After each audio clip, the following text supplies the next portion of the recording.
Sebuah cerita tentang ikan yang terdampar. Ikan lele? No, bukan. Jangan potong dulu lah.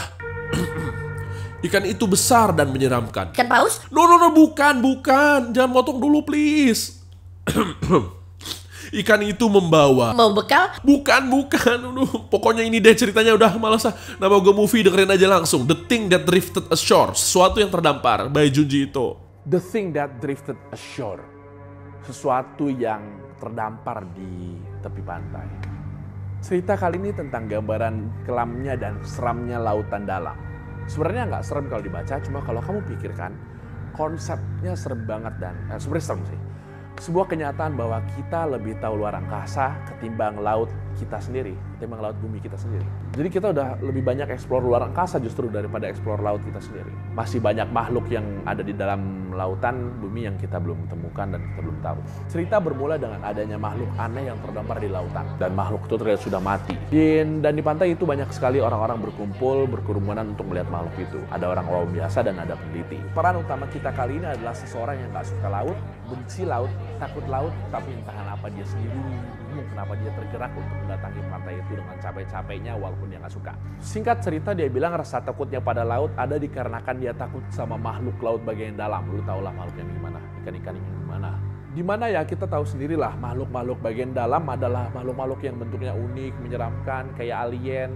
Dan mereka adalah makhluk terdekat yang masih ada sampai sekarang dan mungkin banyak makhluk prasejarah yang belum punah. Si peran utama kita sering bermimpi kalau dia tenggelam dalam lautan, tapi seperti terombang-ambing terbawa ke lautan terdalam dan bertemu dengan seluruh makhluk luar biasa seram dan anehnya yang telah hidup di lautan terdalam dari entah zaman dahulu kala atau zaman purba. Para peneliti bilang makhluk raksasa ini bercahaya dalam air. Ya, seperti makhluk-makhluk lautan dalam kebanyakan. Lalu simpelnya, makhluk yang tadi mulai membusuk. Si peran utama ini bertemu dengan seorang wanita yang dari tadi ngerasa gak enak badan di situ, pengen muntah rasanya. Dan setelah ngobrol-ngobrol dan peran utama dan wanita itu memiliki kesamaan yang sama, yaitu sama-sama benci laut. Tapi alasan wanita itu benci laut karena dulu tunangannya hilang di lautan. Gak ada jejak pada 7 tahun yang lalu. Tenggelam di kapal feri di laut dan seluruh kru dan penumpang pun hilang. Dan uniknya, wanita itu semenjak itu juga merasakan mimpi yang sama kayak peran utama kita. Dia bilang dia cuma melayang-layang di lautan dalam posisi seperti di embrio, kayak bayi, dan dia tidak merasa lapar. Dan dia juga bisa merasakan keberadaan orang-orang lain di sekitar dia. Terombang-ambing, tapi nggak tenggelam. Cuman seperti ada dinding yang menghalangi mereka antara dia dan lautan.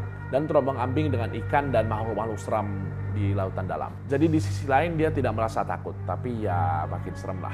Nah, di sini si mimpinya perempuan itu makin spesifik dijelaskan. Jadi dia merasa mimpi sebagai orang-orang yang hilang dalam kecelakaan kapal 7 tahun tersebut saat tunangannya hilang. Dan di momen setelah bercerita, orang-orang seperti melihat ada sesuatu di dalam ikan tersebut. Karena di ikan itu banyak lubang-lubang transparan itu kayak jendela-jendela. Dan setelah dilihat baik-baik, ternyata di dalam perut ikan tersebut ada apa? Lu bisa jawab ada apa? Ya, ada orang. Banyak sekali orang. Orang-orang mulai heboh dan pada ngide untuk ngebelek perut ikan tersebut untuk membuka orang-orang tersebut. Dan setelah dibuka, keluarlah banyak sekali orang dari perut ikan tersebut. Keluar.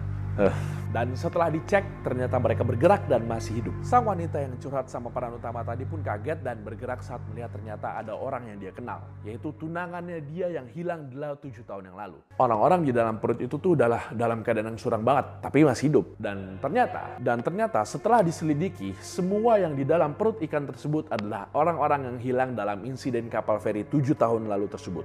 Yang simpelnya saat si peran utama itu bermimpi terombang-ambing di lautan, dia sedang merasakan penglihatan dari apa yang dirasakan korban yang ada di perut ikan tersebut. Dan nampaknya korban-korban tersebut juga dalam keadaan sakit jiwa. Mereka hidup dengan makan cairan dalam perut ikan itu, seperti parasit. Kenapa mereka bisa sampai sakit jiwa? Ya, lu kira-kira aja, dalam lautan gelap dan seram. Makhluk seperti apa ajakah yang mereka sudah lihat?